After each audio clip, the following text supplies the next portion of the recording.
베드로후서는 베드로의 유언 같은 말씀입니다. 14절 마지막을 보시면요, 나도 나의 장막을 벗어날 것이 임박한 줄을 알미라, 이렇게 됐어요.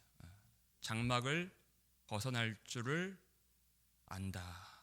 곧 그날이 이를 것을 안다 그랬어요.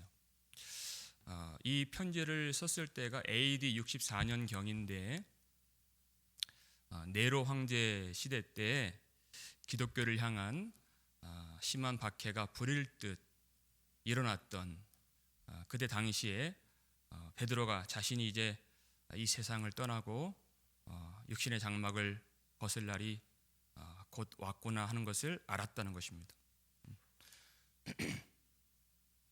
그때 그 심경이 어떠했을까? 이 편지를 쓰는 그의 심경, 마지막 편지를 쓰는 것입니다. 유언 같은 이 편지를 성도들에게 주는 것이. 저도 1년에 한 수백 번 설교를 하지만요, 확실히 알고 있는 것은 언젠가 마지막 설교를 하게 되는 날이 오겠구나 하는 것이에요. 모를 수도 있죠, 그날이 마지막인 줄을. 만약 안다면 어떻게 설교를 할까? 그때 당시 가장 이 정제된, 그리고 순전한, 그리고 시급하고 중요한 그 말씀을 교회 앞에 선포하지 않을까 하는 것이에요. 저만 아니라 여러분들도 하나님이 부르실 그날이 곧 옵니다. 그러면 가족들 앞에서 또 교우들 앞에서 어떤 마지막 말을 남길 수 있을까 하는 것이에요. 이제 곧 이 숨이 멎는 그 순간에 어떤 마지막 말을 남길 수 있을까? 그때 그 땅을 샀어야 됐는데, 그건 아닐 것 같아요. 우리 찬송가 314장 3절 보니까 이 세상 떠날 때 찬양하고 숨질 때 하는 말 이것일세.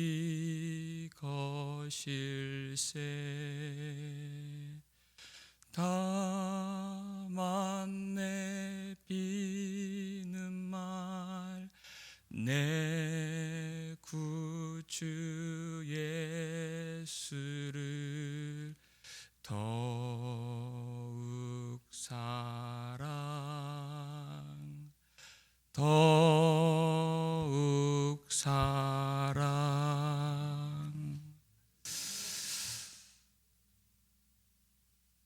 하나님 앞에서 가장 귀한 이 복음의 고백을 그 순간 할 수 있기를 주님의 이름으로 축원합니다. 베드로는 뭐라고 이 마지막 말을 남겼을까? 12절 말씀인데요, 함께 읽겠습니다. 그러므로 너희가 이것을 알고 이미 있는 진리에 서 있으니 내가 항상 너희에게 생각나게 하려 하노라. 이 진리에 서 있으나 내가 항상 너희에게 생각나게 하려 하노라 그랬어요. 너희가 이것을 알고 그랬어요. 그러니까 지금 이제까지 베드로가 가르쳐 주었던 구체적으로 3절부터 11절까지의 내용을 너희가 안다는 것이, 예수 그리스도께서 생명과 경건에 속한 모든 것을 성도들에게 주셨다는 것이, 그 보배롭고 지극히 큰 약속을 주시사 성도들로 하여금 신성한 성품에 참여하게 하신 하나님 아버지. 우리가 원래 어디 있었습니까?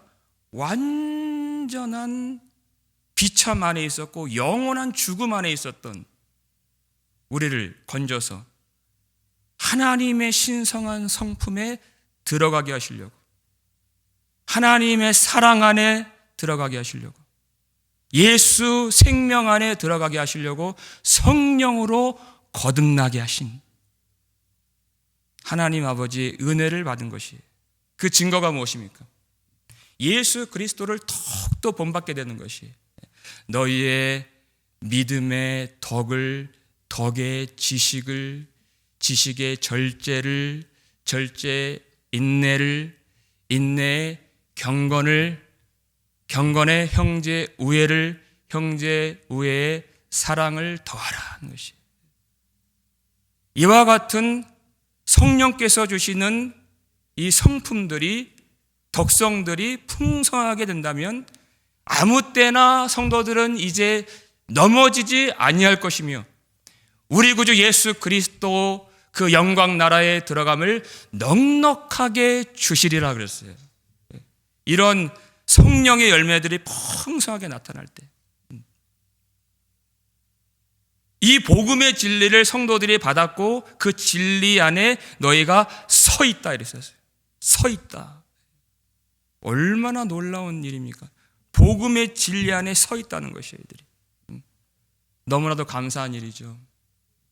그러나 베드로는 그것을 감사로 끝내지 아니하고, 말씀 보니까 진리에 서 있으나 내가 항상 너희에게 생각나게 하려 하노라는 것이에요. 복음을 다 안다는 거예요, 성도들이. 교회에서 예배를 드릴 때 말씀이 선포되면 나 다 그 말씀 압니다. 다 들었습니다. 다 배웠습니다. 근데 삶 속에서 문제는 그 복음의 진리가 생각나지 않는, 삶의 어려움에 부딪히고 여러 가지 문제에 둘러싸일 때 전혀 하나님의 복음의 영광이 그의 삶에 나타나지 않는 그런 성도들의 연약함이 있기 때문에 언제 어디서나 예수님께서 함께 하셔서 이 복음의 진리와 능력과 영광을 날마다 비추시고 선포하시고 그리고 내려주시고 복음으로 다시 세우시는 은혜를 교회가 입을 수 있도록 날마다 이 말씀이 생각나게 하려고 그가 이 유언과 같은 이 편지를 쓰고 있다는 것이에요. 복음의 진리는 알고 있지만 많은 순간 이 복음의 능력 안에 온전히 살아가지 못하는 우리일 때가 많이 있기 때문에, 여러분, 이 세상은요 성도들을 위협하고 죽이는 세상이에요. 그 목적이 무엇인가? 세상 권세를 장악해서 교회를 박해하는 마귀의 목적은요 우리 몸을 죽이는 것이 아니에요. 교회 안에 복음을 죽이는 것입니다. 하나님의 말씀을 앗아가는 것이에요. 그러니까 우리에게 환난이 왔을 때, 그때도 우리가 이 복음의 능력 안에 온전히 서 있을 수 있는가 하는 것이에요. 환난이 왔을 때 이 환난이 얼마나 성도에게 위협이 되는가를 아주 처절하게 경험했던 장본인이 바로 베드로였습니다. 모든 사람이 다 주를 버릴지라도 나는 주님을 버리지 아니하겠나이다 그랬어요. 그리고 몇 시간이 지났어요. 예수님 잡히신 다음에 대제사장의 집 뜰에 있는 모든 사람들 앞에서 주님을 안다고 할 수가 없었습니다. 주님을 모른다고 했습니다. 자기도 똑같이 주님을 안다고 했을 때 주님처럼 잡혀가서 고난을 당하는 것이 너무나도 두려웠기 때문에 모른다고 한 것이. 베드로는 반석이라고 하는 이름인데 사실 그때는 그는 돌밭이었습니다. 마태복음 13장 20절 보니까 돌밭에 그 씨가 뿌려지니까 말씀을 듣고 기쁨으로 받대. 그러나 그 속에 뿌리가 없어 잠시 견디다가 말씀으로 말미암아 환난이나 박해가 일어날 때에는 곧 넘어지는 자요. 이렇게 돼 있어요. 반석이 아니었어요. 돌밭이었어요. 코로나 바이러스라고 하는 팬데믹이 오니까 여러분 이 미국 전역에 있는 한국 교회가 수백 개가 없었어요. 이 가주 지역에서만 160개 교회가 없어졌다고 하는 보고가 있습니다. 한국 교회 성도들 15%가 사라져 버렸어요. 환란이 오면 넘어지는 자요 이렇게 되는 거예요. 여러분 이 환란 가운데서도 우리가 이 복음의 말씀 안에서 굳건히 설 수 있기 위해서는 반드시 여러분 이 말씀을 기억해야 됩니다. 시편 119편 92절 3절 말씀 함께 읽겠습니다. 주의 법이 나의 즐거움이 되지 아니하였다면 내가 내 고난 중에 멸망하였으리이다. 내가 주의 법도들을 영원히 잊지 아니하오니 주께서 이것들 때문에 나를 살게 하심이니이다. 아멘. 주의 법이 나의 즐거움이 되지 아니하였다면 나는 고난 중에 멸망했을 것입니다.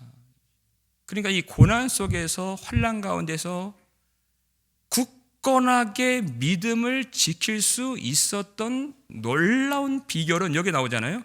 주의 법을 나의 즐거움으로 삼는, 하나님의 말씀을 순전하게 사랑하는. 여러분 무엇을 즐거워하십니까? 하나님의 법이에요.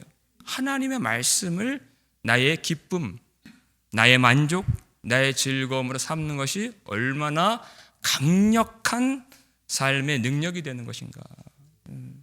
이것들 때문에 나를 살게 하심이니이다. 하나님의 말씀으로 나를 살게 하시는 하나님의 은혜인 것이 말씀을 통해서 하나님의 말씀을 즐거워하고 사모하는 그것이 우리의 삶에 하나님이 우리에게 주신 놀라운 우리를 살게 하시는 능력이 되는 줄로 믿으시길 바랍니다. 중국의 문화혁명 당시에 공산주의 사상을 배격한 순응하지 않는 사람들 100만 명이 처형을 당했습니다. 그 첫 번째가 누구냐면 기독교인들이었어요. 성경책만 소지하고 있어도 고문을 받고 감옥에 들어가야 했던 정말 이 서슬퍼런 박해의 시기가 있었습니다. 그때 당시 기독교인들이 숨어서 밤낮을 했던 것이 뭐냐면 성경책이 다 빼앗기고 다 불살라졌기 때문에 마을에 하나 있는 그 성경책, 숨겨진 성경책을 밤새도록 손으로 필사하는 거예요. 목숨을 걸고. 그리고 그 필사한 성경을 혼자 갖고 있지 않습니다. 왜냐하면 그 사람이 발각되면 이 송두리째 빼앗겨 버리니까. 이 성경을 다 이 쪽복음으로 만들어가지고 각 사람에게 다 뿌리는 거예요. 한 사람이 발각이 돼도 복음 성경의 말씀 전체는 잃어버리지 않을 수 있기 때문에 그 손으로 필사한 쪽복음 하나 가진 것으로 이 그리스도인들이 더할 나위 없이 얼마나 행복해했는지 모릅니다. 그들이 어떻게 그 박해의 시기를 이겼습니까? 하나님의 말씀을 나의 즐거움으로 삼는 거예요. 다른 것들은 주어진 것이 아무것도 없어요. 하나님의 말씀, 그 조각난 하나님의 말씀, 나의 생명과 바꿔버린 이 말씀, 그리고 주님이 자신의 피를 흘려서 우리에게 그 핏물로 써주신 십자가의 복음, 그거 하나 조각 성경 가진 것으로 그들은 더할 나위가 없이 기뻐하고 만족하고 행복해 있다는 것입니다. 이것이 하나님의 은혜를 아는, 진리 안에 굳게 서 있는 하나님의 백성의 모습이다 하는 것이에요. 환난이 조금도 그들의 신앙을 거꾸로 뜨릴 수가 없는, 여러분, 환난보다 더 무서운 것이 무엇인지 아십니까? 그는 활락인 것입니다. 활락. 한국교회가 가난하고 굶주렸을 때에는 매일마다 아버지의 집에 나와서 눈물을 쏟으면서 하나님을 찾고 기도했어요. 한국교회는 그런 교회였습니다. 근데 어느 순간 부유함이 찾아오고 나라가 부강해지는 그런 일이 있을 때 그 영혼이 메말라지고 기도가 막히는, 하나님이 그것을 염려하셨고 그것을 우려하셨습니다. 신명기 8장 13절 14절 말씀 보여주세요. 읽겠습니다. 또 내 소와 양이 번성하며 내 은금이 증식되며 내 소유가 다 풍부하게 될 때에 내 마음이 교만하여 내 하나님 여호와를 잊어버릴까 염려하노라. 가나안 땅에 들어가면은 이제 많은 소출을 얻을 수 있게 되는데 이것이 하나님의 딜레마였습니다. 거기서 풍성한 소출을 얻고 소와 양이 번성하고 은금이 증식되고 소유가 풍부하게 될 때에 마음이 굳어지고 마음이 교만해져서 하나님을 잊어버리게 된다는 것입니다. 그것은 결코 복이 아니에요. 번성하고 증식되고 풍부하게 되는 것은 결코 복이 아닙니다.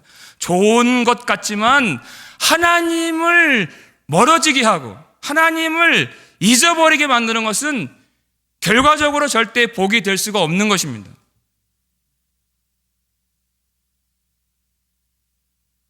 사업이 너무 잘 돼요. 그래서 너무 바빠서 하나님을 잊어버리게 되는 것. 우리에게 유익하고 또 우리에게 편리하고 우리에게 즐거움을 제공해주는 많은 것들이 있어요. 근데 그런 것들이 결국 하나님의 말씀을 잊어버리게 만든다면 그것은 얼마나 악한 것인가. 악한 것인가. 구체적으로 제가 말씀을 안 드려도 그러한 것들이 무엇인지 우리는 다 알 수가 있습니다. 얼마나 그런 것들을 더 가까이 하며 이 말씀을 우리에게 주신 것을 진정으로 귀하게 여기지 않는 그런 모습들이 우리 가운데 있는지 여러분 잘 아실 겁니다. 하나님을 잊어버리는 거예요. 바울도 성도들과 마지막 말을 할 때가 있었어요. 밀레도 항구에서 에베소 장로들을 청하여서 마지막 말을 하는데 이런 말씀을 합니다. 사도행전 20장 31절 말씀에 읽겠습니다. 그러므로 여러분이 일깨어 내가 3년이나 밤낮 쉬지 않고 눈물로 각 사람을 훈계하던 것을 기억하라. 아멘. 여러분, 사도 바울 같은 사람이, 그렇게 탁월하고 대단한 사람이 3년이나 무려 밤낮 쉬지 않고 그리고 눈물로써 각 사람에게 훈계하고 복음을 전했습니다. 얼마나 큰 귀한 훈련을 받은 겁니까? 근데 이 성경 문맥을 읽어보면 바울이 지금 우려하는 것이 무엇입니까? 그럼에도 불구하고 사나운 이리 같은 사람들이 교회 안에 나타나서 하나님의 양무리들을 집어삼키고 지금 눈물로 작별 인사를 하는 장로님들 여러분 중에서도 말씀을 떠나 배교하는 자가 나타날 것을 나는 알고 있습니다. 지금 그 말을 하고 있는 것이에요. 지금은 진리 안에 서 있는 것 같으나 결국에는 말씀을 떠나서 하나님이 명하신, 하나님이 기뻐하시는 그 길을 가지 않는, 그리고 하나님의 뜻을 오히려 대적하고 회방하는 그런 사람들이 지금 여러분 중에도 있습니다. 그게 그의 마지막 말이었습니다. 그러니까 진리 안에 서 있는 것은 너무나도 감사한 일이지만 그것으로 만족할 수가 없는 것이에요. 그야말로 하나님의 말씀으로 충만하지 않는다면 넘어질 수밖에 없는 거예요. 요한계시록 1장 3절 말씀에 이 예언의 말씀을 읽는 자와 듣는 자와 그 가운데 기록한 것을 지키는 자는 복이 있나니 때가 가까움이라 그랬어요. 진정으로 복이 있는 것이 무엇인가? 하나님의 이 말씀. 여러분, 하나님이 그냥 지나가는 말소리로만 주신 것이 아니라 이 말씀을 기록을 해 주신 것이에요. 기록을 언제든지 꺼내서 펴서 읽으면 하나님의 영광의 인재를 경험할 수 있도록 언제든지 말소리는 날아가잖아요. 언제든지 이 말씀을 통해서 하나님의 자비하심과 하나님의 위대하심과 하나님의 선하심과 하나님의 긍휼하심을 날마다 맛보아 알 수 있도록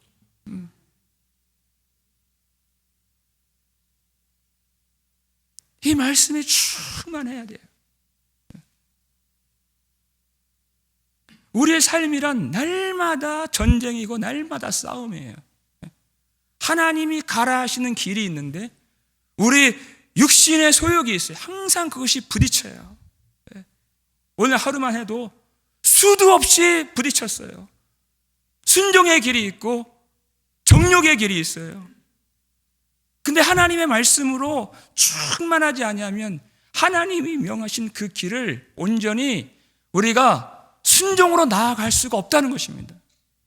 하나님의 말씀으로 우리 심령이 충만할 때 내가 주께 범죄하지 아니하려 하여 주의 말씀을 내 마음에 두었나이다.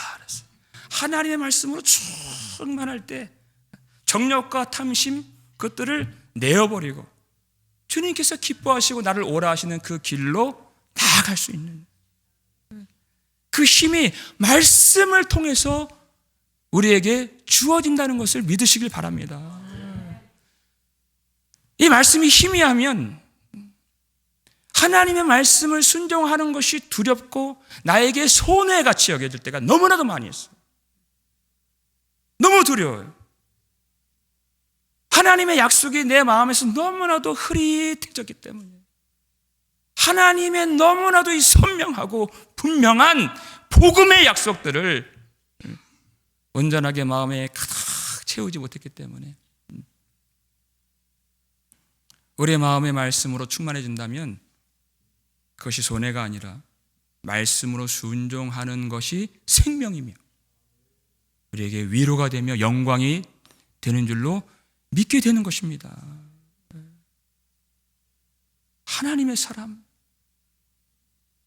육신의 사람은 돌아서면 배가 고프고 돌아서면 목이 말라요. 하나님의 사람은 왜 내게 열매가 없는지, 왜 내게 인내가 없는지 그때 알게 되는 것이에요. 하나님의 말씀이 지금 많이 핍절하구나, 결핍되었구나. 의에 줄이고 목마른 자는 복이 있나니 그랬습니다. 그것을 아는 자, 내가 얼마나 지금 말씀으로 결핍이 되어 있는가를 알고 배고픈 사람 어떻게 해요? 예? 밥솥 끌어안고 이렇게 막 퍼먹잖아요. 예. 배고프면은 며칠 한번 굶어보세요. 뭐 젓가락 뭐 챙기고 뭐 맨날 뭐 깔판 주던데 뭐 깔판 챙기고 그게 되겠습니까? 핍절한 사람이 어떻게 먹겠어요? 그게 하나님의 신성한 성품에 참여한 사람이에요. 줄인 걸 아는 거예요. 어떻게 말씀을 안 먹고 삽니까? 죽었으니까 그렇게 하는 거죠.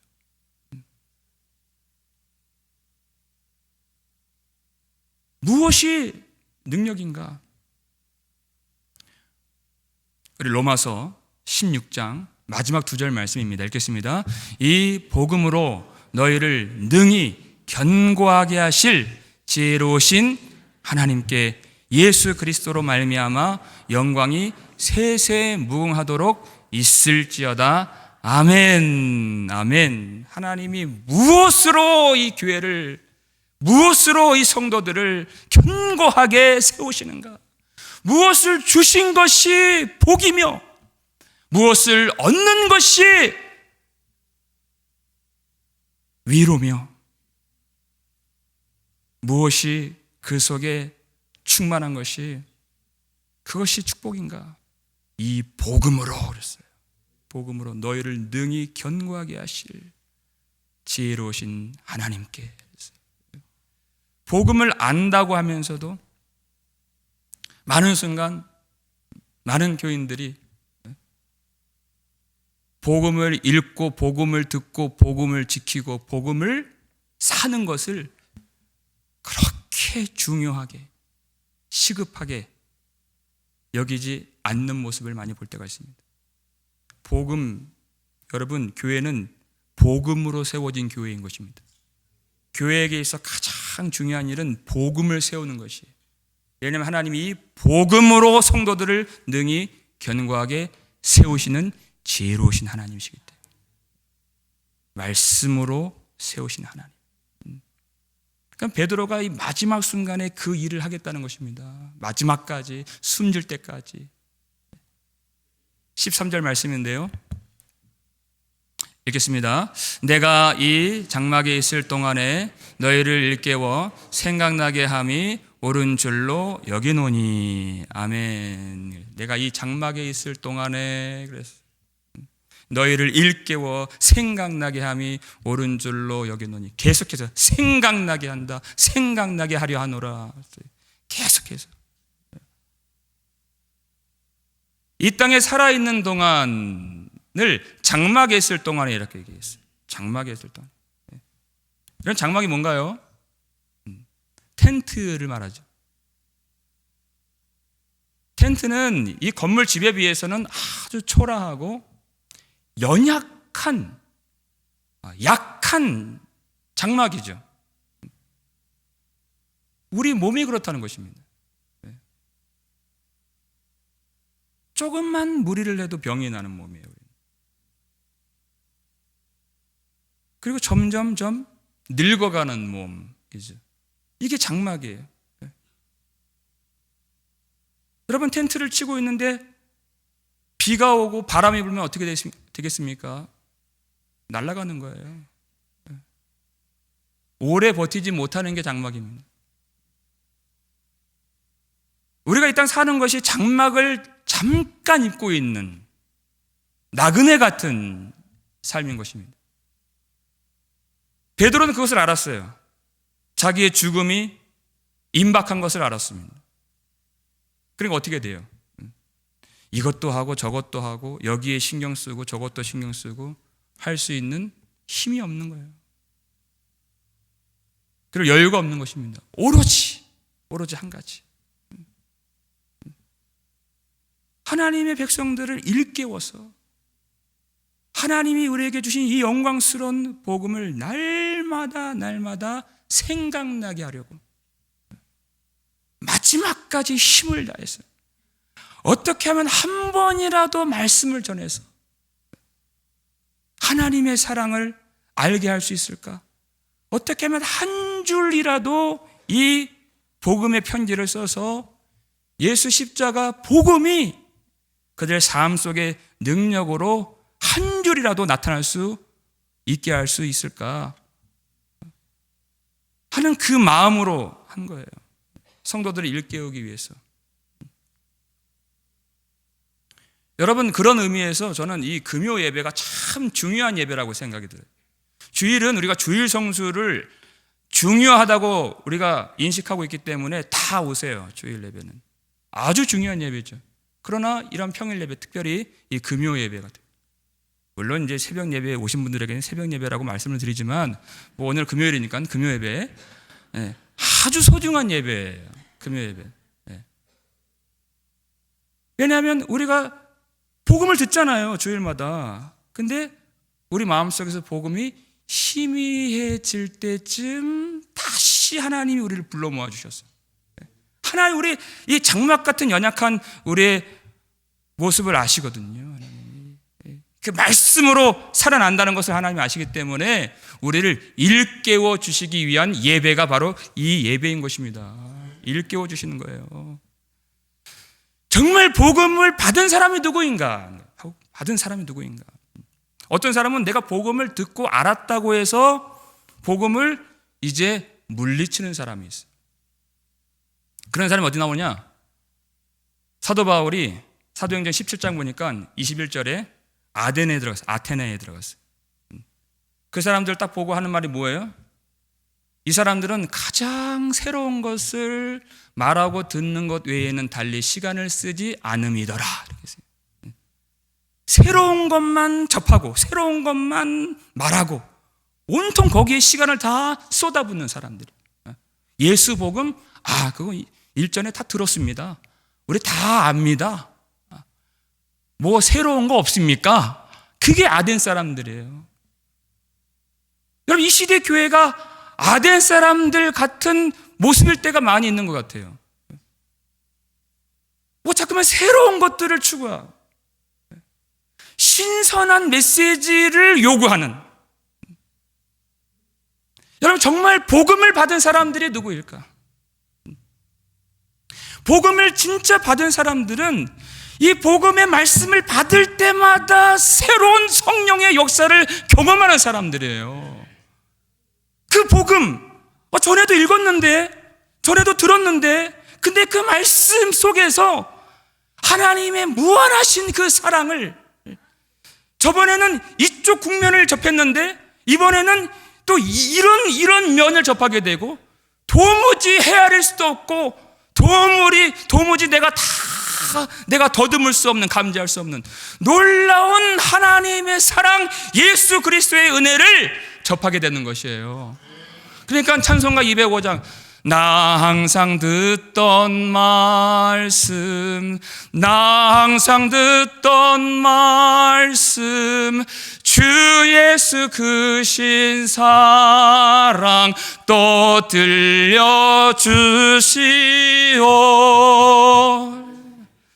나 그거 압니다. 그렇게 하지 않는 거예요. 그 말씀, 내가 그 말씀 또 듣기를 원합니다. 나 항상 그 말씀 듣기를 원합니다. 이 성령의 덕성들이 알잖아요, 여러분. 오늘 하루 어떻게 사셨는지. 믿음의 덕의 지식의 절제 인내의 경건을. 얼마나 내가 절제하지 못했는가, 오늘. 별것도 아닌 일에 썽을 내고 말이에요. 얼마나 인내하지 못했는가. 얼마나 형제를 사랑하지 못했는가. 하나님이 아시고 내가 알잖아요. 하나님, 오늘 그 복음이 우리에게 다시 들려지기를 원합니다. 다른 것으로는 안 되는 것이에요. 교회 돈이 아무리 많아도, 아무리 건물이 크고 주차장이 넓어도 그건 안 되는 일이에요. 하나님의 말씀, 복음의 진리로만 우리가 주 예수님 그 신성한 성품 가운데 더욱 나아가게 되는 줄로 믿습니다. 지금 베드로가 그 일을 하고 있습니다. 숨질 때까지. 우리 14절 말씀인데요, 함께 읽겠습니다. 이는 우리 주 예수 그리스도께서 내게 지시하신 것 같이 나도 나의 장막을 벗어날 것이 임박한 줄을 알미라. 예수님께서 가르쳐 주셨다 그랬어요, 베드로에게. 요한복음 21장 17절 18절 말씀 보면 그 말씀이 나오죠. 내가 젊었을 때는 스스로 띠띠고 네가 원하는 것으로 다녔거니와 내가 늙어서는 팔을 벌리리니 남이 너에게 띠를 띄우고 네가 원하지 아니하는 곳으로 데려가리라 그랬어요. 팔을 벌리고 십자가를 의미하는 것이. 남이 내게 띠 띄우고 다른 사람들이 억지로 그를 끌고 가서 십자가에 못 박아 죽이는 순교를 당할 것이다. 그것이 하나님께 영광이 될 것이다. 이렇게 했어요. 베드로는 예수님이 주신 말씀 항상 마음에 간직했어요. 성령을 받고 보니까 그것이 두려운 말씀이 아니라 하나님께 이렇게 영광을 돌린다는 것을 알게 되는. 그러니까 항상 자신의 죽음을 목에 목걸이처럼 걸고 살았던 인물이에요. 예수님이 그걸 가르쳐 주셨으니까. 그러니까 그 하루하루가 얼마나 귀하며 한 사람 한 사람 만남이 얼마나 하나님의 복음의 말씀을 전할 수 있는 아주 놀라운 기회가 되었겠습니까? 베드로만 아니라 한 번 죽는 것은 사람에게 정하신 일이요 그랬어요. 우리에게도 똑같은 말씀을 주셨습니다. 이 연약한 육신의 장막을 곧 우리도 벗을 날이 온다는 것입니다. 제가 새벽에 언젠가 여기서 기도를 하는데 어떤 권사님이 기도하는 저를 깨우시면서 목사님, 저 오늘 새벽 예배 마지막 날입니다. 나이가 이제 있으시니까 자녀들이 계속 걱정하고 하다가 이제 운전을 이제 못 하시게 하는 거예요. 차를 이제 빼앗는 거예요, 자녀들이. 어머니를 위해서 그렇게. 그래서 오늘 마지막 예배입니다. 기도해 주세요, 목사님. 그러면 그 마지막 날까지 그 권사님께 새벽 예배 하루하루는 얼마나 귀한 예배였을까? 얼마나 귀한, 평생 주님을 섬기면서 이제 3일 남았구나. 이제 이틀 남았구나. 마지막이구나. 그걸 셈하시면서 얼마나 많은 눈물을 흘리셨을까. 여러분, 우리가 그 마지막 날을 바라보고 산다면 오늘이 분명하게 일어나요. 내가 무엇을 해야 될지, 무슨 기도를 해야 될지, 어떤 마음으로 살아야 할지, 어떻게 사랑을 해야 될지, 어떻게 내가 교회 문을 밟고 열고 이 교회 마룻바닥을 밟고 내가 섬겨야 할지, 오늘이 마지막이구나. 그럼 분명하게 나타나요. 하나님의 뜻이 무엇을 해야 될지를. 베드로는 그것입니다. 15절에 내가 힘써 너희로 하여금 내가 떠난 후에라도 어느 때나 이런 것을 생각나게 하려 하노라 하는 것이 마지막 순간까지 내가 떠난 후에라도 어느 때나 이러한 말씀들이 생각나게 하려 하노라. 하나님의 복음이 그들의 삶을 애워쌀 수 있도록 숨질 때까지 그는 복음의 충성을 다 하겠다는 것이에요. 제가 장례식을 인도할 때 전체적인 삶을 잘 모르지만 예수님을 잘 믿지 않으신 분의 장례식을 제가 인도할 때는 너무나도 난감해요. 사실 할 말이 없어요. 하나님 앞에서 하나님 나라에 들어갔습니다라고 말을 할 수가 없어요.